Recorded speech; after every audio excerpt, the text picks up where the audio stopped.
Hello. So, it's interesting, I don't actually have any slides, so hopefully the information I tell you and the story I tell you will be of importance, because I can talk to you about the GPS logo, how it was formed, and everything about the logo, which is quite interesting. So let me give you a bit of background.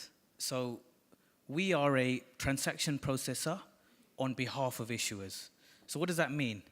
When I sometimes tell people we're a processor, they think, oh, you're a payment service provider, you're an acquirer, you're a gateway. No, we are the technology when it comes to making a payment, whether it's a wearable, whether it's a card, whether it's a bank. So I want to tell you a little story. So we were program managers. This is going back 10 years ago. So a program manager that was doing gift cards for shopping centers. And what we found was that the traditional technology providers in this space didn't have the flexibility or even the uptime to do some of the really clever things that we wanted to do. So what we actually decided was that we were going to build our own processing platform to service these type of features. Simple things that sound very simple. I want to create a virtual card. I want to have my PIN. I want to know what my PIN is within my app. I want to know, I want to block cards. I want to temporarily switch off MagStripe. I want to switch off contactless. And it just wasn't possible. So we decided to build our own processing platform. And it was quite funny because we were kind of considered the underdogs in the space. And the traditional players were big guys that basically kind of laughed at us saying, go out there, build a processing platform, and blow a few million and see what happens. We are now, 7 years later, we are the largest processor for prepaid in Europe. So as I say, you've never heard of us. There's a small company in the UK called Revolute, you may have heard of. Revolute uses our processing platform to do that. So when you're actually looking at their app, you're looking at these, the functionality, the multi-currency, this is using our back-end infrastructure. Other clients, such as some of the challenger banks, like Monzo, you may have heard of.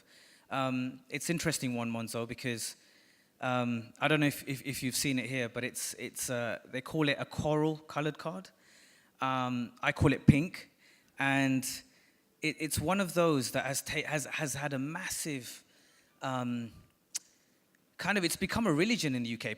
There's a waiting list for it. People are actually getting this product, and they're using it like a religion. It really is. There's like a momentum and a movement for it. And people are kind of saying, oh, I'm 10,000 in the list and I'm about to get to the next level. And all I'm really going to say is that they are showcasing technology that has kind of been around for some time. But some of the traditional banks that have been using legacy technology providers have not been able to move as quick as that. And what I say is, it's not the traditional bank's fault.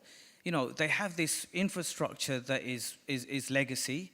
It's like a big juggernaut going 100 miles an hour down the road, and they're seeing things, trends in the window. It's not so easy for them to change direction. Whereas these new banks, so another client that we work for is called Starling Bank. I don't know if you've heard of Starling Bank. Holvi, xCEEd.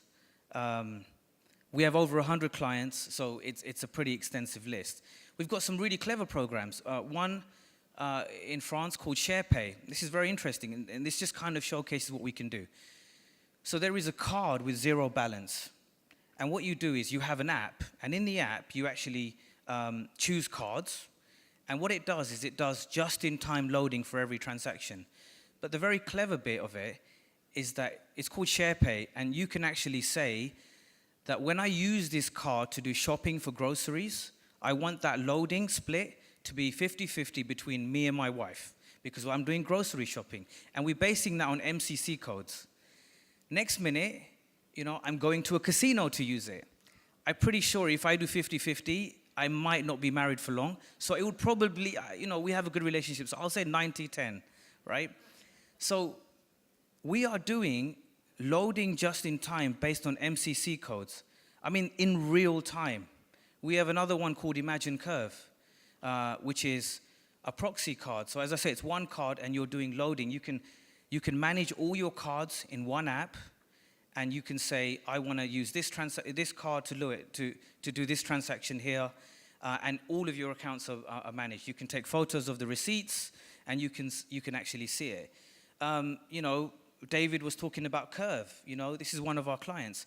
Now, to be fair, we are not a B2C client. We do not offer services to end customers. We do not build apps. We do not build the front end. When you see all of these things from our clients, they own the customer. They are providing that solution.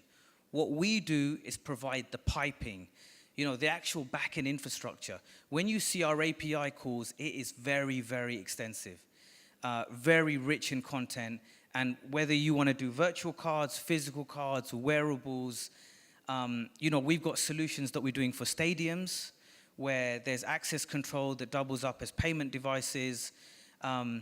This is the future, and I will say the future is here. And my message to this, you know, this kind of region is that you have a real opportunity to embrace new technology and leapfrog some of the legacy situations that we have across other territories. So, you know, you have your technology and you have what's available, but what you may not know is what is available out there. And as I say, our clients vary. So we've just recently launched a program for Santander where they wanted to do a parent and child card. So what they said is, I want a card for my children so that I can manage their expenses, I can control it, I can switch it off that they can't use it in the evenings, I can block MCC codes, and the parent actually has access to all of this. So we launched a pilot with one of our program managers called Ospa, and we did a parent-child card for Santander. And as I say, it showcases what is possible in this space. And I would like to say that when you work with GPS, the limitation, well, I have to say there's regulation as well, but the real limitation is what's in your mind. We are considered the sweet shop of payments, so whatever you want, we can provide it. And I'll end on one final note, which I think pushes the real boundaries for some of our clients.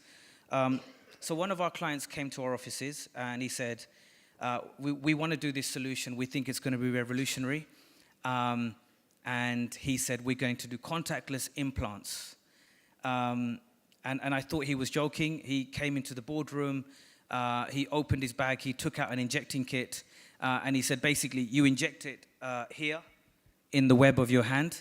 And then you make a payment like this. And he said, look, feel it. I've got one in my hand. Can you feel it? And I said, look, I'd rather not touch it. But he said, no, touch it, touch it. So I touched it. There was a lump there. And he said, would you like to try this? And I said, look, I'm not your customer base, I don't think. And honestly, you know, he had VC funding. He wanted to do this. And I said to him, if you can find an issuing bank that will let you issue this product, let's talk. I haven't heard from him since.